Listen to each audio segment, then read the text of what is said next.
Bismillah, alhamdulillah, wassalatu wassalamu ala rasulillah, amma ba'd. Salah satu akar terorisme, yakni gegabah dalam perkara kafir mengkafirkan. Jadi ini merupakan salah satu akar terorisme yang menjangkiti beberapa orang yang terkena syubhat dalam perkara masalah kafir mengkafirkan ini. Terkadang ketika seseorang sangat gegabah, sangat mudah dalam perkara kafir mengkafirkan saudaranya sesama kaum muslimin, hal inilah yang menjadi akar daripada terorisme itu sendiri. Dan Ahlus Sunnah wal Jamaah telah memperingatkan dalam perkara yang sangat berbahaya ini, yaitu perkara mudah dalam kafir mengkafirkan saudara sesama muslim.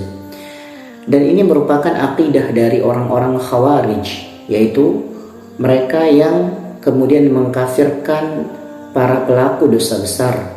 Jadi dalam akidah Khawarij, mereka mengkafirkan para pelaku dosa besar, sedangkan kita Ahlus Sunnah wal Jamaah tidak mengkafirkan para pelaku dosa besar. Mereka tetap saudara kita sesama muslim. Mereka tetap orang-orang yang beriman seperti kita, selama mereka tidak menghalalkan perbuatan dosa yang mereka kerjakan tersebut.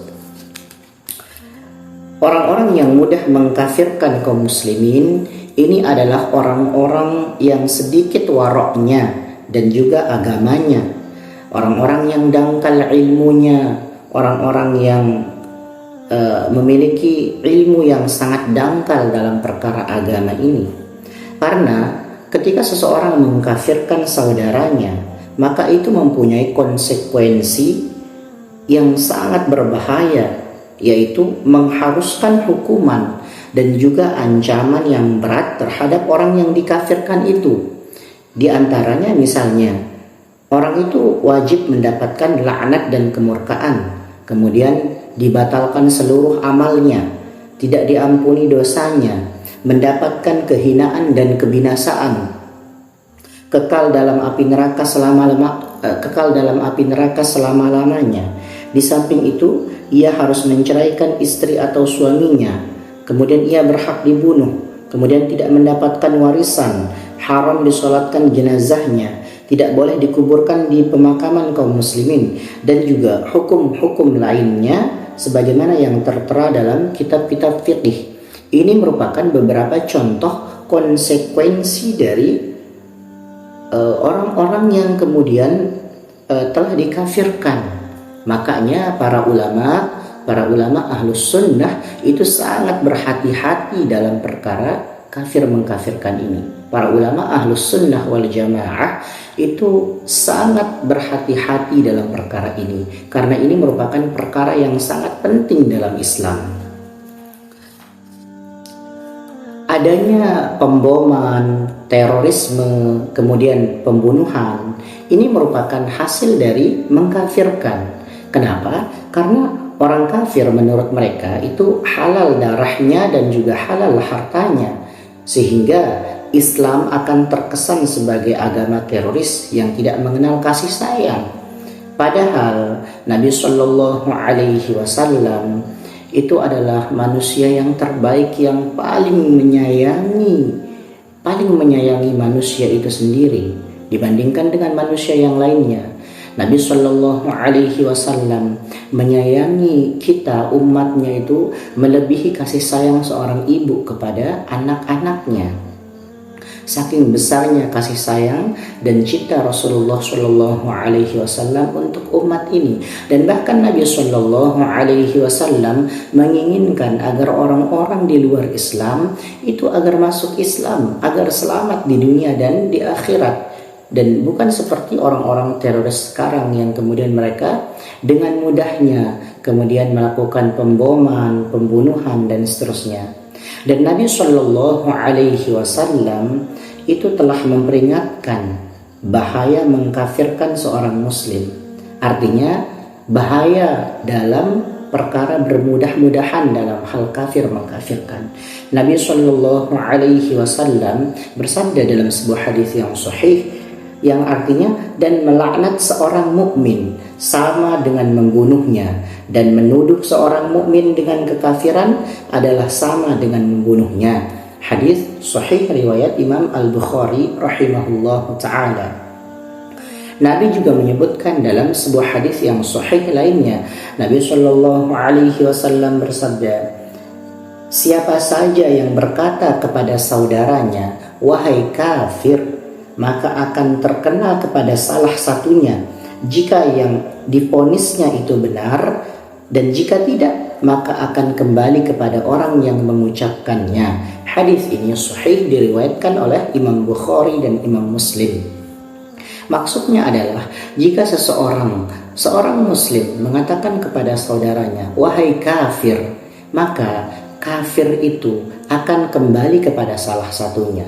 Jika yang dia ucapkan itu benar, jika yang dia sebutkan orang itu benar-benar kafir, maka itu akan kembali kepada orang itu. Akan tetapi jika orang itu ternyata tidak kafir, maka kata kafir itu, maka kekafiran itu akan kembali kepada orang yang mengucapkan tadi, atau orang yang menuduh tadi, atau orang yang berkata tadi. Makanya para ulama kita, para ulama Ahlus Sunnah wal Jamaah, seperti Syekhul Islam Ibnu Taimiyah, seperti Imam Al-Qurtubi, kemudian Syekh bin Baz, dan juga para ulama yang lain, para ulama Ahlus Sunnah yang lurus, yang mereka mengikuti Al-Quran dan As-Sunnah sesuai dengan pemahaman para sahabat, mereka sangat berhati-hati dalam perkara kafir mengkafirkan ini.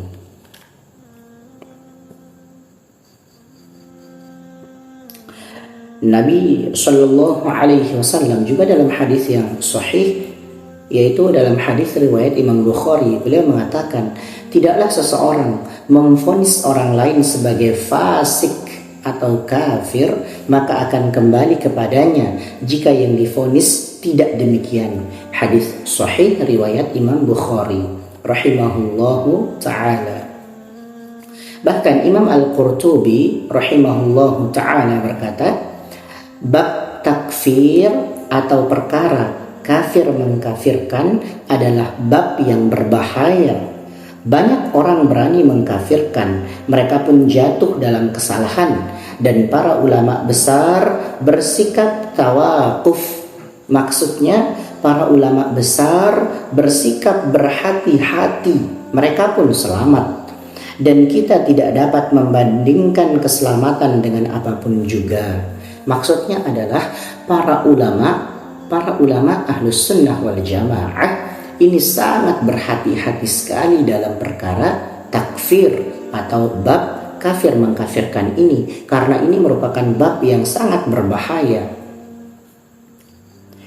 Kemudian Syekhul Islam Ibnu Taimiyah rahimahullahu ta'ala berkata, tidak boleh bagi seorang pun untuk mengkafirkan salah seorang dari kaum muslimin sehingga ditegakkan kepadanya hujjah dan diterangkan kepadanya mahajjah.